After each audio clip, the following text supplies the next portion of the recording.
मुझे इस बात का बड़ा अफसोस है कि कोई मिनिस्टर नहीं गया उनको रिसीव करने के लिए। और ये बात बताता है कि भारत में अनएम्प्लॉयमेंट कितना है नौजवानों में।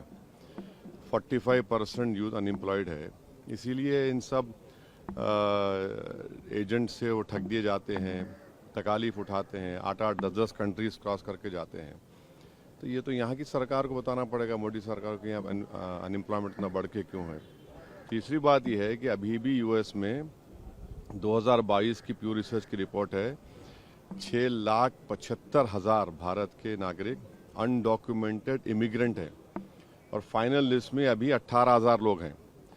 तो ये सब जब लोग यहाँ पर आएंगे, एक तो रेमिटेंस का नुकसान भी होगा, दूसरा उनके लिए ये सरकार क्या करेगी, तो ये इनको देश को बताना पड़ेगा। और फिर ये जो पूरे बीजेपी का हर नेता बोलता है वो मोदी जी ने देश का नाम ऐसा कर दिया, विकसित भारत, क्या क्या सुपर पावर हो गए, ये भी क्या हो रहा है फिर ये इस तरह से क्यों उनको एक बेइज्जती से, अनडिग्निफाइड तरीके से उनको लाया जा रहा है।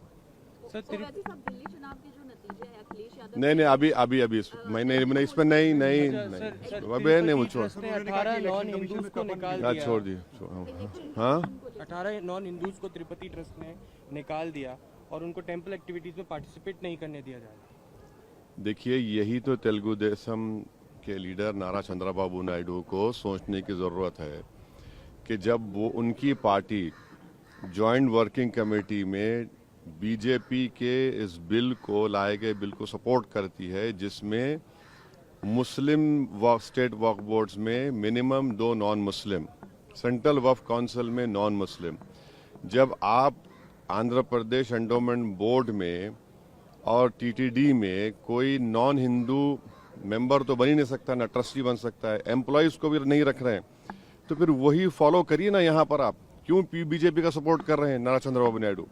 जब टीटीडी के लिए नॉन हिंदू का रहना बड़ी गलत बात है, तो फिर एक नॉन मुस्लिम का स्टेट वक्फ बोर्ड मेंबर रहने का जो प्रोविजन बीजेपी कर रही है, वो क्या बुरी बात नहीं है? ये तो डुगली पॉलिसी है, हिपोक्रेसी है।